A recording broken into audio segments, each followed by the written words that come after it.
The People's Struggle Alliance put the highest number of female candidates in the elections. It's not enough. I would not say it's enough. Women to come and identify themselves as feminists, because if you're left, you're automatically a feminist. There is no you can't be a person with patriarchal values and then call yourself left. If you're left, you're an automatically, you have to be a feminist. There's no other left. It's like you can't be a left and you can't be a racist. You can't call yourself a left and a racist. It doesn't go together. Women are not still in the center of politics. We are still in the peripheries of politics. So for instance, this time, if you look at the presidential race, there was not a single woman. I mean, leave out the inherent problems in the executive presidency and the problems in that and so on. But there was not a single woman and not a single party. We had a woman prime minister, just like now we are saying any woman's problem, we would say, oh, we had the first female prime minister.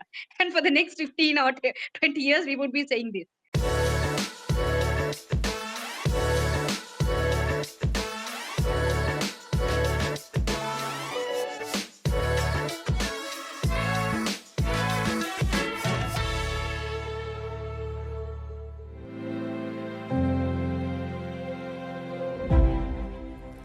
Welcome to Naari Politics, a Sri Lankan feminist political podcast. Happy International Women's Day. A special episode because we are celebrating International Women's Day today. So we have a special guest, but before that, we want to remind you to watch our previous episode, which we did about celebrating love for the International Valentine's Day. It's not international, but still Valentine's. It's local, international, national, everything. Okay. So today, because it's very, very special day for us, especially women's, and we are a feminist political podcast. So today, our episode is mostly dedicating to the political feminism and maybe like women's participation in politics, because that was the objective of this whole initiative.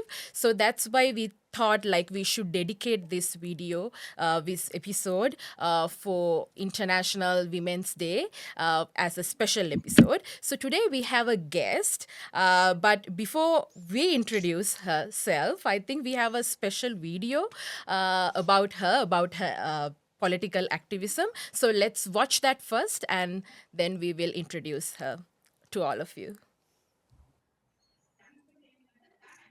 Comrades, we gathered here today because of the repression of the Ranil Rajapaksa government. Did we unleash violence on the police? Did we create violence? Did we do anything unlawful? Did we destabilize the country? What did the police do? They stopped the peaceful protest. Do you know what happened today just before the protest? The Chamber of Commerce put out a statement and they said, we were destabilizing the country. I want to ask the Chamber of Commerce, who destabilized the country? Your people, your members refused to bring the profit back into the country. You failed to pay our workers' wages. You allowed us to form unions. Your private companies refused to allow to pay 1,000 rupees to our workers. Our workers are starving on the streets. Our mothers are starving. Our children are not going to school. That is why we came to protest here. You say we are destabilizing this country. Our workers and their families have been destabilized for 40 years. Comrades, we came here today to send a message to the government. We are in an economic crisis. We want to come out of this economic crisis, but we come together. You, the political elite and the business elite, will not come out of this crisis after pushing us into a ditch and into a corner. When we come out of this crisis, we come together and we will defeat this oppression against the people of this country. Jai Viva! Wow, that's a very powerful talk. So, we warmly welcome the comrade Swasthika Arulingam. Ayubowan Vanakkam. Vanakkam, comrades. It's so nice to be here. Nice to be with women, feminist women, and happy International Women's Day and happy International Working Women's Day. Happy International Working Women's Day to you as well, Swastika. So let's start. I think I briefly introduced you because I want to hear from you your journey. So let's start about your personal journey as a lawyer. We know you have done so much work on human rights and justice, especially with marginalized communities. So we want to hear from you, like your main background, your career as a human rights lawyer and political activist. I think I would say I started off as a legal aid lawyer. I worked in my early days of my career. I worked with the Legal Aid Commission. So when you work with the Legal Aid Commission, you automatically come across several sections, marginalized sections of society: women, economically marginalized people, socially marginalized people, people who were coming out of. So I think when you start working coming out of the war and so on, marginalized group of people, economically, socially, marginalized because of gender, sexuality, and so on, you automatically get drawn to left politics, because left politics is the place which gives you a language to explain what you're seeing in reality, in day-to-day practice, and so on. So I think that is where I started to think about politics and started to think about left politics. And then I got drawn to trade unionism. And then, of course, finally, I contested under a left journey started. Okay, so I think you mentioned about this trade unionism, and especially when we did some research about you, we found that you were the first female member to participate in the National Labour Advisory Council meeting in June 2021, nominated by the United Federation of Labour. So it was wonderful, like, because we have never seen even a female human rights lawyer who is taking this kind of like challenging and breaking barriers of this kind of human rights platform. So and you had a like very like interesting and wonderful career on human rights and justice, and then you came to politics, and I think you contested in the last parliamentary elections in 2024 as a candidate from the People's Struggle Alliance. So what motivated you to enter politics? I think the need to, it's not only me, it was like we wanted to get many women as possible to contest. The People's Struggle Alliance put the highest number of female candidates in the elections. It's not enough. I would not say it's enough, but we still managed to put the highest number of female candidates. It's very important for women to enter spheres of politics, whether it be electoral politics, whether it be trade union politics, whether it be any kind of, even in the legal field, you don't find many women as practicing counsel. So I think when women, and particularly women engaging in left politics, go to the forefront of politics, it takes another different level of layering. It takes another different level of the kind of politics which is articulated. And then when women come into politics, we also bring in our experiences of gender-based violence, of oppression, of marginalization. So it brings another level of what shall I say? It brings another level of contradiction to the very comfortable male status quo which exists in Sri Lanka today. So I think that is one of the reasons I entered politics, and I entered politics with a group of very strong women who also contested in the People's Struggle Alliance. And I think I don't think we created a revolution, but we definitely started a progressive culture where women feel comfortable to stand for politics and to ask for votes from the general public. Absolutely. So Chami and Piumi. It's a great pleasure, Lal Salam. Lovely to see you. Lovely to have you here. Yeah. You just said something very interesting. You said that, the comfortable male status quo. So we will be coming to it. We'll be talking later on in the podcast about politics of the left and the male status quo. But I just meant to ask, the uh, in your campaign, in your election campaign, did you really try to zoom in on the fact that you were the party that had fielded the largest number of female candidates? Because this was one of the bylines of the NPP, right? And because we will come to that as well, when it comes to women's representation in party and electoral politics. In terms of women's representation, what were the priorities for the People's Struggle Alliance in terms of numbers, in terms of strategy? We did, it was a campaign. So we did, announce in public that we are fielding the highest number of female candidates, but that was not something which we, what I would say, trumpeted around. Because even despite the fact that we had the highest number of female candidates, many women in the People's Struggle Alliance felt even that was not enough. So it was great, but it could have been better. So we had that self criticism when we contested in the election.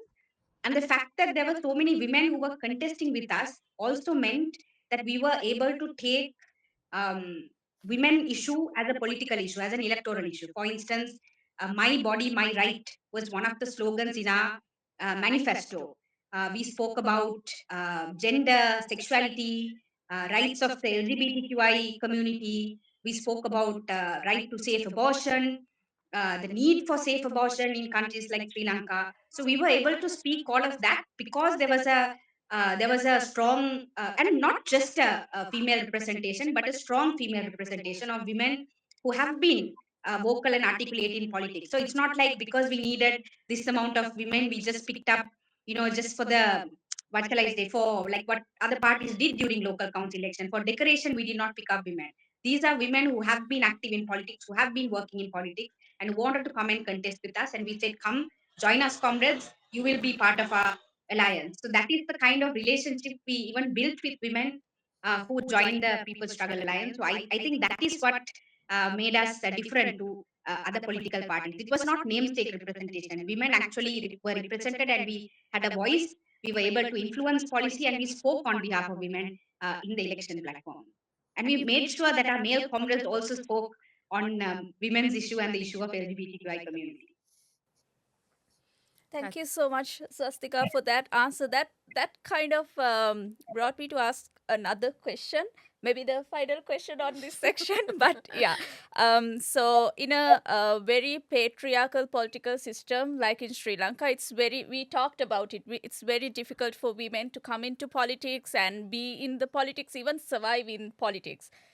But you decided to sort of be a candidate for last election. Are there any moments or like any highlights of this campaign you would take forward in your political career? And those are the things I think women get inspired, like from a third party point of view. If I want to come into politics one day, I would look at those highlighted moments of people's lives, or like women who went through that journey before. I would look at them and I will get inspired by those moments. So is there any moments you would like to share with us today? I think the amount of women who came for our political rallies, the amount of women who probably would not speak to a male candidate, but felt comfortable coming and speaking to us because we were women and they could share stories with us. I think that was the most inspiring, one of the most inspiring parts of the campaign. That when women stand for elections, there are other women also who feel motivated to come forward. They feel less afraid because there are women in a political party. There are women whom they can speak to about their issues and so on. I don't think that culture can ever be created if only men take the leadership. I don't think that culture can be created if only men are there in the leadership position and women are just trailing behind. Women have to be vocally and visibly present in the middle if we have to bring about confidence in other women. I think as People Struggle Alliance, and as women participating as central to the politics of People Struggle Alliance, I think we were able to inspire that.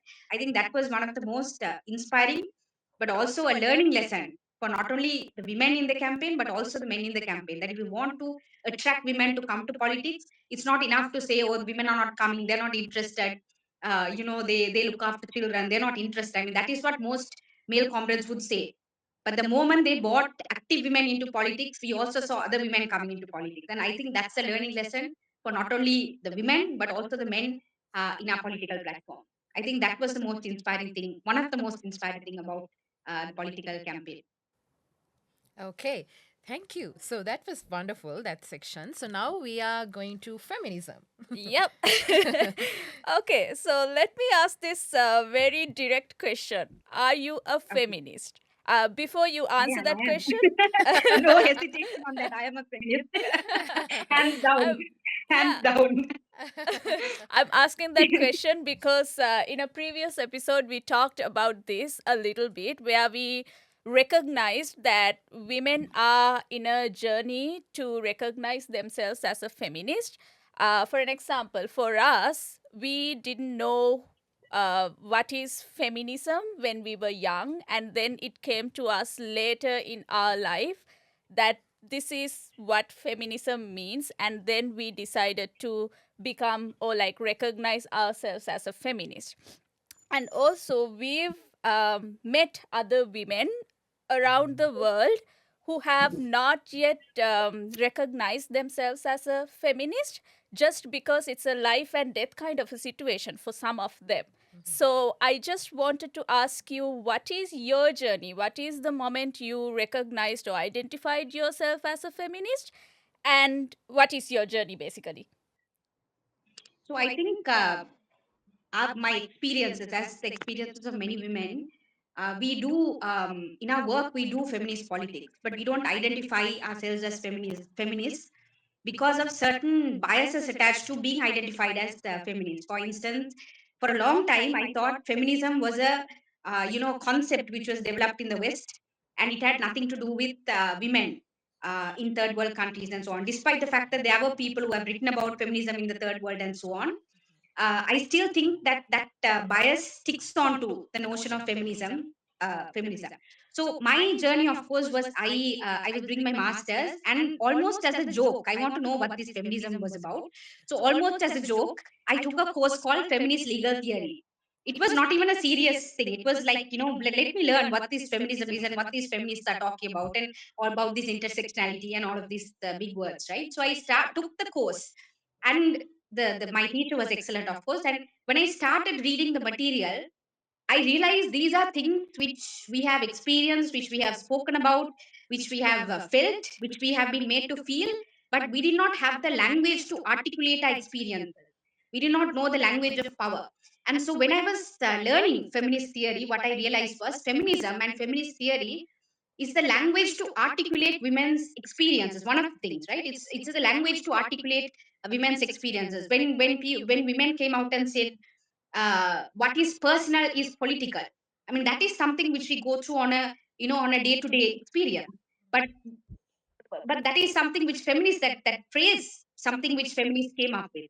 So one of the things which learning feminist theory and learning feminist writing taught me is to be able to articulate my experiences, articulate what I was going through, and articulate my observations in a language of power. So I think for me that was the moment when I could very comfortably identify myself as a feminist. And I won't argue with people about whether you're a feminist or not feminist. It's up to every woman to identify herself as a feminist or not. But I've noticed that many women who don't feel comfortable identifying themselves as a feminist are still able to do feminist politics. And I think that's, you don't have to identify yourself as a feminist. As long as you are engaged in the politics of against oppression, then you are a feminist. So I'm good with that. Okay, thank you for that answer, Swastika. I have like an additional question to that. How do you see feminists in the left? I know you said it is difficult for some women to come and identify themselves as feminists at the national level, politics in the national level. But how do you see it in the left? I think the left spaces should be the most safest space for women to come and identify themselves as feminists, because if you're left, you're automatically a feminist. There is no you can't be a person with patriarchal values and then call yourself left. If you're left, you're an automatically, you have to be a feminist. There's no other left. It's like you can't be a left and you can't be a racist. You can't call yourself a left and a racist. It doesn't go together. So I think left should be the most um, safer space to be able to come out and identify yourself as feminist. But what I've noticed is that left spaces are also very male dominated and very patriarchal. So despite the fact that people call themselves left, they're also comfortable being very patriarchal. So that's the kind of contradiction in left spaces which we have found. But I think increasingly, since women like us are engaging in left spaces, this is slowly changing, which I think is a good thing. Thank you. Any questions, Shami? I think we can go to our next. It's a good opening to the next section. Yeah, yeah, definitely. Vibusha, are you okay with me moving on to the next section? Yeah, for sure. Yeah. So, comrade, the next section of this conversation concerns what you just said. Politics of the left, and its inherent contradictions, and so on. So we'll start with the question of women's representation, like we said earlier, right? So, how about when we think about women's representation in politics of the left, you may not necessarily agree on this one, but let's say in general, right? In general, if you say politics of the left in Sri Lanka and women's representation, one term in Sinhala that would come to mind easily is Gahanu api ekamitata. Okay, so the campaign slogan of our comrades as such of the NPP JVP. Now, during the election campaign, so there was a lot of euphoria about this, right? If you were to watch some of the footage of the women's conferences of the NPP, a lot of emphasis on women's participation in party politics. And for a discerning political analyst, one could also say that the women's campaign that they launched had a direct impact on the final vote share they got, because the women in those circles would have played a major role in bringing in votes to the NPP. Now, after the election, we saw what happened. Not a single woman as a deputy minister, because being a deputy minister is an opportunity to, learn on the job, right? To work one's way up in politics. So not a single opportunity to be appointed as a deputy minister was given to a woman. And there are some really very well qualified women who got elected, but none of them made it to cabinet positions. Only two of them, apart from the Prime Minister and the Women's Affairs Minister. No other comrades got in to the cabinet. So in this situation, when we talk about politics of the left and women's representation, let me rephrase that question. When we think of politics of the left, can we think of a politics of the left in Sri Lanka where we move in a direction that is less patriarchal and more inclusive? Right. So, as I said before, in order to be, if you are left, you can't be patriarchal. There's an inherent contradiction if you call yourself and then you're also patriarchal. I mean, you can't be both. You have to choose, right? Unfortunately, many men in this country, and women also, I think to some extent, who call themselves left, also have inherent patriarchal values in them, because we are a sexist society, we are a very patriarchal, male-dominated society, and so on. So that's something which we deal with it on a day-to-day basis. In terms of the NPP campaign, I have a slight. I always clarify this. I mean, maybe it's just my political reading of the situation. I don't identify the NPP as left, simply because of the class composition and the class nature of how they did politics, who they sought support from, the political framing of their campaign, how they treated workers versus how they treated business class in their campaign, and so on. So I won't call their politics, the NPP politics particularly, left politics, but that is just my analysis of things. There are many people who identify the NPP as left and so on. So, in terms of their campaign with women, I would say they used instrumentalized women to garner women's support in order to win an election. Like they were doing, they were doing many things to get the support of workers in order to win the elections. But after they won the elections, don't know what happened to the workers' promises they made, including their promises on alternative debt restructuring and so on, which directly impacts workers. So, in Right. terms of women, I think women were used to garner vote, and for that purpose, they said many things during the election campaign.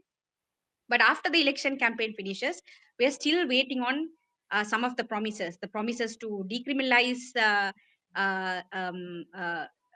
same-sex relationships, the promise to reform MMDA, the Muslim Marriage and Divorce Act. These are promises which they made during elections, or not openly, but we know that they stood for these values, and suddenly they have a two-third in parliament, and they're not. So part of that only I see them not recognizing certain very good and I would say technically sound. I mean, NPP is also a very technocratic kind of party. Mhm. So technically sound women who did not, as you said, who did not reach the level of deputy minister. I mean, off my head, I can name at least two women who should have been, appointed to certain positions, and they were not. So that's quite unfortunate. But I think that is also symptomatic of the kind of politics in Sri Lanka. Like women are not, despite the fact that People Struggle Alliance we try to push through and so on, women are not still in the center of politics. We are still in the peripheries of politics. So, for instance, this time, if you look at the presidential race, there was not a single woman. I mean, leave out the inherent problems in the executive presidency and the problems in that and so on. But there was not a single woman and not a single party, including the People Struggle Alliance, who thought that maybe a woman can contest as a presidential candidate. So I think when you enter electoral politics, we try to push as much as possible women to come to the center. And the reason for that is not just a reason of representation. It is also the fact that we need to see women in the center, because if we do not see women in the center, then as you said, when parties get to power, women are always in the periphery. Of course, there is an exception like Dr. Harini Amarasuriya becoming the prime minister. Then for the next 10, 15 years, we would be saying, oh, we had a woman prime minister. Just like Right. now we are saying any woman's problem, we would say, oh, we had the first female prime minister. And for the next 15 or 20 years, we would be saying this. So that should not be the case. It should not be the exception. It should be the norm. So I think at different levels, we should challenge this. One of the levels is electoral politics. Mhm. Thank you for that answer, comrade. I mean, what you said is like gold, because at a press conference, at a government press conference, weeks after the new government was appointed, after the general election, when the government spokesperson was asked, the health minister was asked this question. Some journalist asked him, "So what about you?" Said, "Gayan api committed, but there are no women deputy ministers, only two women cabinet ministers." What he said was, "Api agamatikama dunna kantavaකට." That is it. That. So I mean, this is real, right? I mean, he doesn't understand, being quite a senior politician, he doesn't get it, that is what that language is, pure tokenization, and it's deeply problematic. If you say that, I mean, I could totally understand your analysis, that the NPP does not represent, no longer represents as such a political movement that can be described as a political movement of the left. But these guys, if you ask them, especially the JVP senior members, who are on the government front bench nowadays, if you ask them, "Are you of the left?" they would say, "Yes, we are of the left." So if you are a politician of the left, how can you use that kind of tokenizing language, right? It's what do you call it, cognitive dissonance 101.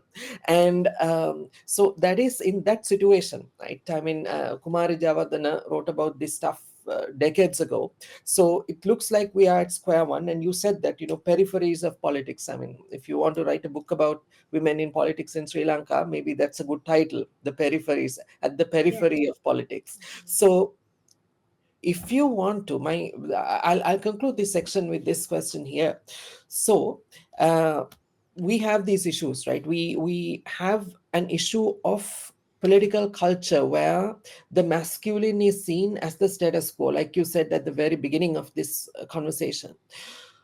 If we are to challenge this, right, whether in the so-called NPP circles or within a political circle like yours, what are the concrete steps we can take? The reason I'm asking this is, comrade, we live in what I would call the age of fascism, right? The Trump administration, Modis, the Trumps, the Modis, the Bolsonaros, the Millais, and all these people. And in Sri Lanka, the Rajapaksa brothers are gone, yes, but there is, if you look at social media in Sri Lanka carefully these days, especially with the closure of US aid and stuff, what we are seeing is there is a ground being prepared. It's like, preparing the paddy field for cultivation. They are preparing a ground for a Modi type, Trump type fascist politics to take root in Sri Lanka. And you would most likely agree with me, comrade, there is fertile ground for such politics in Sri Lanka because the patriarchy, is sky high, and then all these prejudices against women, against all types of minorities are so high in our society. We are, in a way, in that perspective, we are quite an unkind society as such. So in that sense, in a context of that nature, my personal take is that it's very important for us, on this side of the spectrum, to make our politics as inclusive as possible. Make sure that we have more Tamil women coming into politics, more Muslima sisters coming into politics, more Malaya Tamil women in politics. So then again, representation matters, but representation alone does not matter, right? If you appoint a woman to a position of office, but that woman behaves according to patriarchal codes and patriarchal status quo, then what's the point, right? So to make that institutional transformation, what can be, like, let's say you were the leader of the FSP, and what concrete steps can we take? I'm the People's Struggle Alliance consisted of three parties. So I'm not a member of FSP. I'm a member of a party called the Socialist People's Forum. And we do have women in the Central Committee of the Socialist People's Forum. So one of the things, as you said, it's not only about representation, it's also about change of politics. One of the things which left political parties did not do in the past, but we are trying to do now, I think FSP is also trying to do that through Free Women and so on, is that we are trying to include feminist literature in our political curriculum. Like when we do party meetings, when we do union meetings and so on, we include feminist narrative, feminist theoretical analysis, which is very important. As I said, feminism is a language of power, into our curriculum, into our education programs and so on. So I'm not saying change is going to happen tomorrow, but over time, when we reach more women who are struggling with issues which we are struggling with, but we have found the language to articulate and which they have not found the language to articulate. But when we start framing things in a feminist narrative, because feminism is a language of power. So when we start articulating things in that language, then more and more women would feel comfortable and confident to come to the forefront of politics. So, for instance, me or you or anyone here did not just start this overnight. It was a gradual process. We started just like every other woman in society, but we got to wherever we are because we learned something. We were able to articulate our thoughts and our feelings, and we were able to withstand power. We were able to withstand bullying, patriarchal bullying in that sense. No? So I think that is something which we are doing. We are incorporating feminist education not only for women, but particularly for men. Because if we want to bring in more women, there has to be a space, and men has to create that space. Someone has to give that space for women to come in, right? So men has to give that space. So I think that is what we are doing differently to maybe the status quo politics. In terms of just to comment on fascism, I don't think we are there yet. I think it would be quite a long time, if at all. I hope we don't get there, to be honest. But the world is moving in an extremely far right direction. Modi has been described as fascist by many political commentators and so on. But I think it's when you particularly, I want to, this maybe not be relevant to this conversation, but because you mentioned USAID, I also want to mention that money has been a problem in our organizing. And because of that, many organizations have been relying on funding like USAID and so on.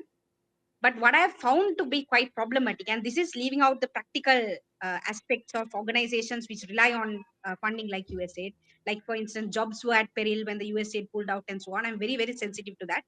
But one of the things which I found for donors like USAID were doing is that they were neutralizing politics. To give an example, there was a time when the USAID institution in Sri Lanka was funding labor law reforms which were anti-women. I mean, to put it simply, in 2017, they were funding labor law reforms which were anti-women. They were the ones who were pushing the labor department to draft these laws. To date, we are dealing with those labor law reforms, right, which are pro-employer but essentially anti-women. And this same USAID was funding organizations who were pro-women, who were trying to work with women workers, who were talking about C-190, who were talking about gender-based violence and so on. But at the same time, at the policy level, they were funding these labor law reforms, which were extremely anti-women. So what the donors like USAID were doing in countries like us is they were neutralizing politics so that women don't actually, do resistance politics. They don't actually do resistance politics. They do politics in certain organization, in a certain framework, but they don't actually resist power. So I'm not saying I'm glad USAID was terminated like this, because there are many consequences to families, to jobs, to people's livelihoods, and so on. But USAID being terminated gives us a space to think about alternative fundings of resistance, which is capable of actually pushing women into actual politics. So I think that part I'm quite I think 100%. this gives us space to think. I think it gives us space to think. Yeah, Hundred I think percent, that. 100%, comrade. Like thumbs up, 100%. Like you're absolutely right, spot on. Because this is what a lot of people don't seem to get. Because in my opinion, I wouldn't even hide it. Like I am so glad USAID is gone. They should. If Donald Trump and Elon Musk can get rid of the World Bank and the IMF, so much the better as well. But Even better. That I would be doubt even it. better. Exactly, but I doubt it they'll go there. But this USA business, like what you said, I'll pass on to Piumi in a second, because this is a very good opening to that section, our next topic of discussion, foreign policy, because it is as if, I mean, look at the dynamic, right, with the Labor Department, anti-feminist policies, and then working with a couple of women's groups funding that. So this classic divide and rule CIA kind of tactic, where you create a problem and you try to find the solution to the problem as well. So this is why when it comes to a lot of rights issues, people are, people sit at square one. So this same applies to disease prevention. I'm a Lancet commissioner, so I engage with the global health lobby quite closely. When it comes to the role of UNAIDS, when it comes to global health, when it comes to politics, promotion of democracy, a whole range of issues, this has been like that. So that brings us, we need a very sound foreign policy. We need the smartest people we can find to run the foreign affairs, especially when we deal with the imperialist core. Otherwise, we get swept away into what you just mentioned, comrades. So to the next part, I'll pass on to Piumi. Policies, this is really interesting for me. So I have another question. Maybe I'm just reframing the same question Chami asked, but I want to ask that question. So, I mean, we talked that systemic changes are not easy. So, I mean, at the moment, whoever goes to the parliament or our election system or our governance system, we have to work within the systems that are patriarchal and like male dominant. So my question is, I mean, before I ask that question, if I'm to give a little bit of background, I mean, in Colombia we have a leftist government, and in recent events, one of the brilliant women in the government, the environmental minister, Suhana Muhammad, I think her name is, she resigned due to the fact that she can't operate within that patriarchal male-dominated system. So she decided to step down as a way of putting forward a resistance. But in a country like Sri Lanka and even in a country like Colombia, without being in the government or within this patriarchal system, if you can't resist and if you have to step down as a way of resistance, I don't think the systemic changes would come. I mean, to a certain extent, you have to be within this system to bring those systemic changes, right? So my question is, it's a very difficult question whether to select your principles or whether to be flexible to sort of match the system now so that you can bring these systemic changes in the future. So what would be your choice in a situation like that? So there is a cartoon of a bird which eats a worm, and the worm says it goes into the stomach of the bird, and then the worm says, I will try and change the system from inside. But what actually happens to the worm is it gets digested inside the bird's stomach.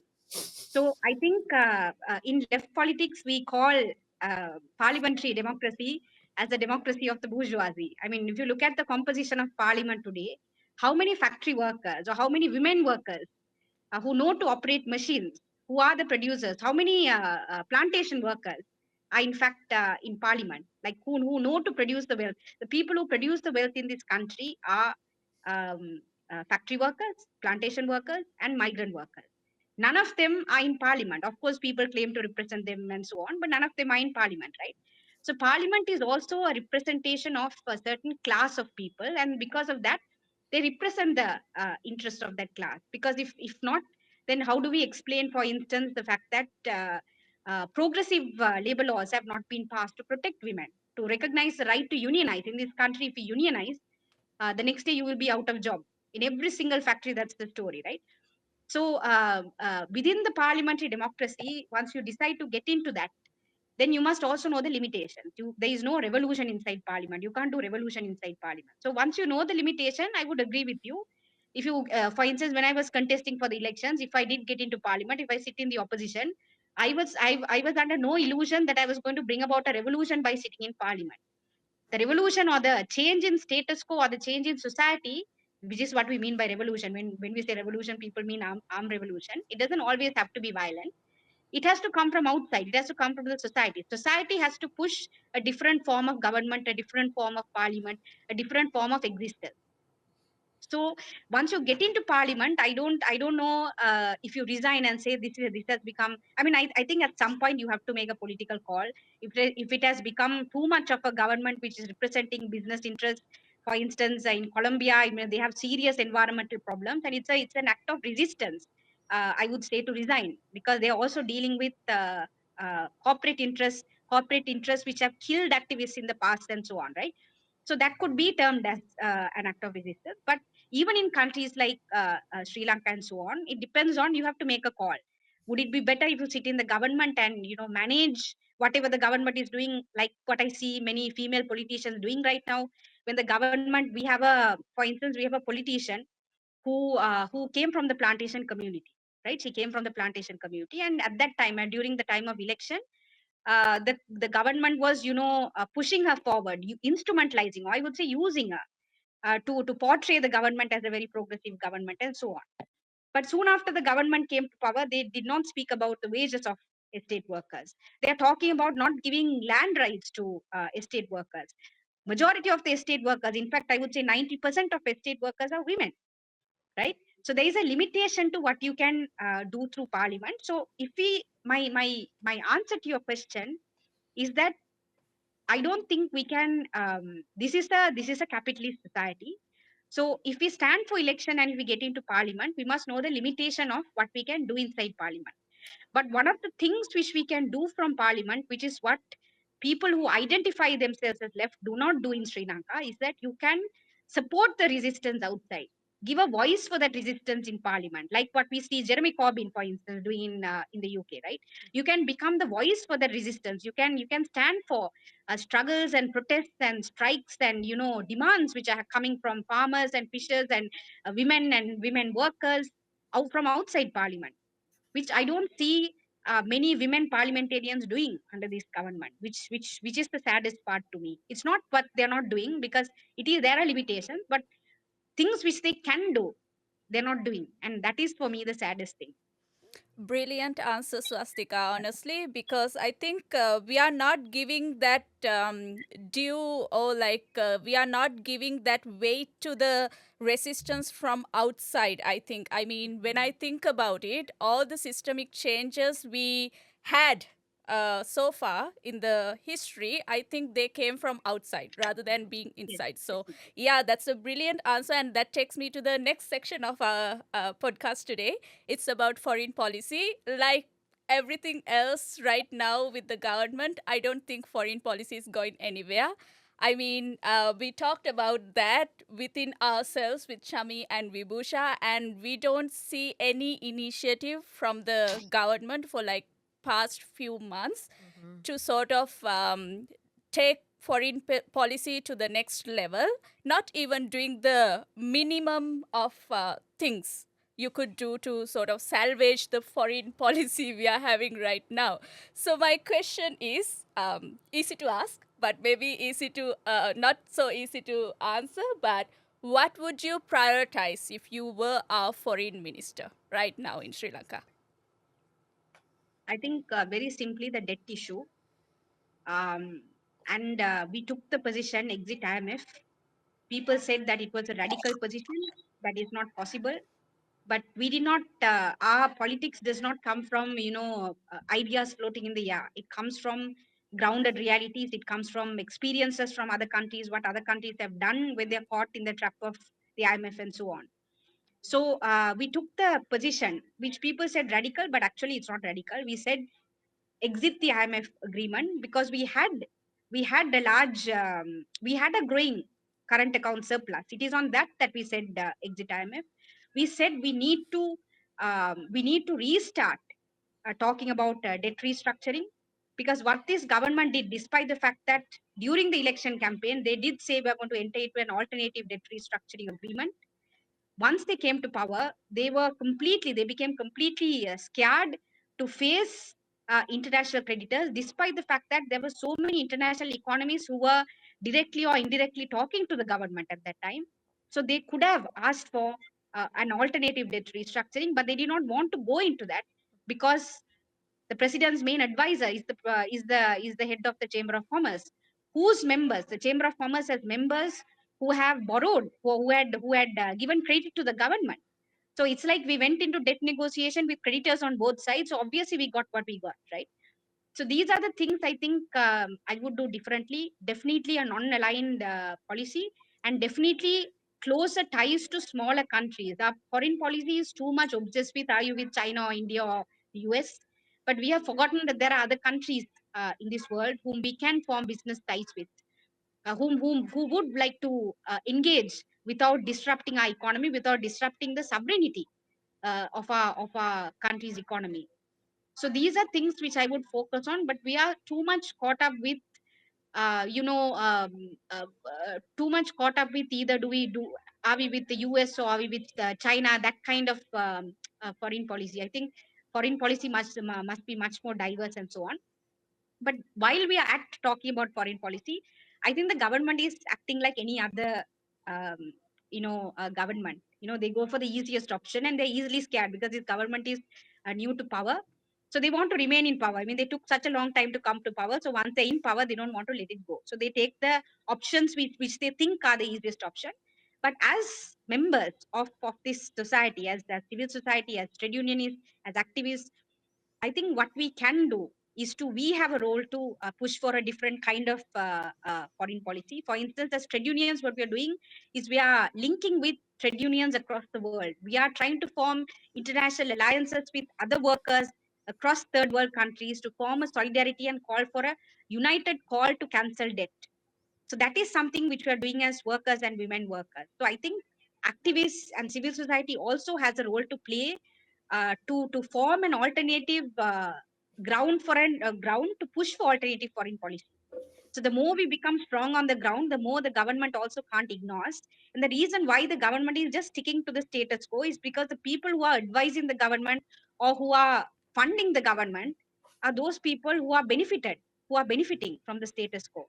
So I think if we want to challenge that, we from the ground, as trade unionists, as activists, as feminists, I think we also have a role to push for alternative foreign relations, which I think we can do.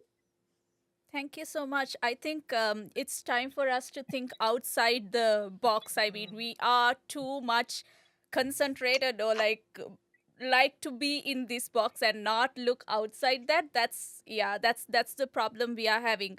On that note, I also wanted to ask you about the reconciliation process in Sri Lanka a little bit, because we were in a war, and we are told that war was ended in 2009, but we don't see the peace we wanted anywhere as of yet. So I just want to ask you, what do you think about the reconciliation process? And in relation to our foreign policy as well, because we are receiving a lot of grants funding for so long to sort of build peace, which I don't know where it is going, but we are not there yet. So I just want to ask you about the reconciliation process in Sri Lanka and peace building process. Yeah. Actually, I also don't know where all this money for peace is going. I also have that big doubt how this money for peace is being utilized, because I don't see peace anywhere. But in terms of reconciliation and in terms of the current government, I think the government seems to have misinterpreted the mandate which was given by minorities in this country. The government got an overwhelming support from people in the north and the east who were largely affected by the war. And people voted for the government for various reasons. Just like the South, people wanted to get rid of the existing status quo, existing elites. So they voted for this government. But after receiving that mandate, the government, I thought, the government would feel responsible for taking forward some of the concerns of people coming from the minority communities, particularly Tamils and the Muslims. For instance, the PTA, the Prevention of Terrorism Act. This has been a long-standing debate or long-standing demand of people who came under the PTA, who were arrested under the PTA, tortured, disappeared. All of that was happening under the Prevention of Terrorism Act, and this was a long-standing demand from communities of the minority community. And in fact, ironically, the JVP was also impacted by emergency regulations and the PTA. So when this government came to power, we at least thought, I mean, leave out the question of what happened during the war and so on, but at least we thought they would, repeal the PTA. But currently, the government is discussing a different anti-terror law. It's like saying we want to get rid of the old anti-slavery law, and in its place bring a new, or rather get rid of the old slavery law and bring it in its place, bring a new slavery law, because the new slavery law will respect human rights. It's as ridiculous as that to say we can have an anti-terror law which respects human rights. But that is what this government is, debating and mooting right now. So it's very, I would say, they have misinterpreted the mandate given by the minority communities. They think it's a confidence on the government. I would rather say it's a vote against the existing elitism, even within minority politics, whether it be Tamil or whether it be Muslim. But this government must learn from the past, from what our previous politicians have done, and do it differently. But they seem to be doing the exact same thing and not focusing on questions of reconciliation and accountability. It's not enough to say we are not racist, we are not racist. We are a deeply racist society. I mean, that's a fact. Just like we are a deeply sexist society, we are a deeply racist society.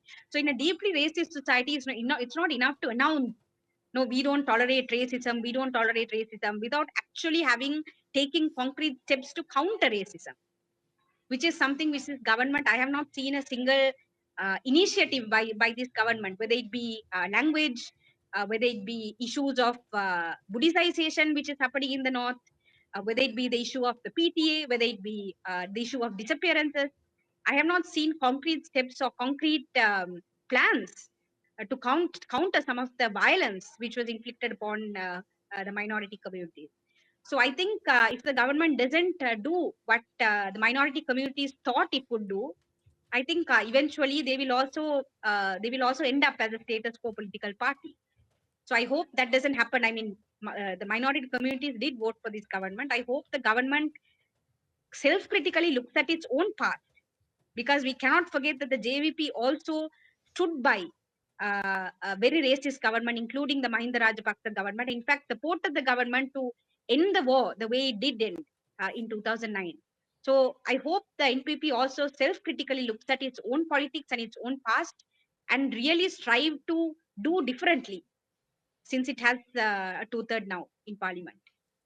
Absolutely, absolutely. I just see the same strategy any other government was employing or like deploying, where people are told to come together and like make I don't know kaung kiribat and Yeah. whatever, and then like hold your hands together and like have the flag in your hand, and then that's it. That's the festival of reconciliation, and it ends there. So yeah, you're correct. Any other questions in that section, Chami, Vibusha?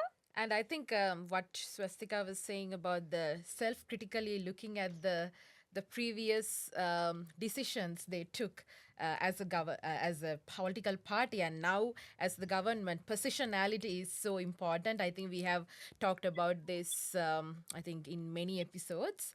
I think we can go for the last section of our podcast. So, Swastika, I think you have mentioned very clearly about your stance on political activism, reconciliation, and then leftist politics and foreign policy.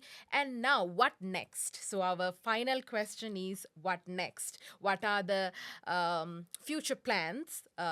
As individually or maybe as a political alliance, like as People Struggles Alliance, or maybe your political party. What's next? What are your future plans? So right now we are working on, as I mentioned before, we are working on education programs. And in those programs, we have feminist education, we have left education, and so on. And the reason why we are focusing on education, and when I mean education, not in a patronizing way as if another person doesn't know and we have to go and teach them, but really draw from their experiences and speak to them through their experiences. The reason why we are focusing on that is if we want to change the political culture in Sri Lanka, it has to be through learning. It has to be through learning, because the schools are not teaching us what we need to know in order to change the political culture. The schools are a place of obedience. The teacher tells us, we listen. And homes are a place of obedience. Women are told to act in a particular way, and women comply. And these are the same women who come to factories and comply with what the factory owners are saying. The same women who go to management firms and BPO firms and different levels of employment, and they comply.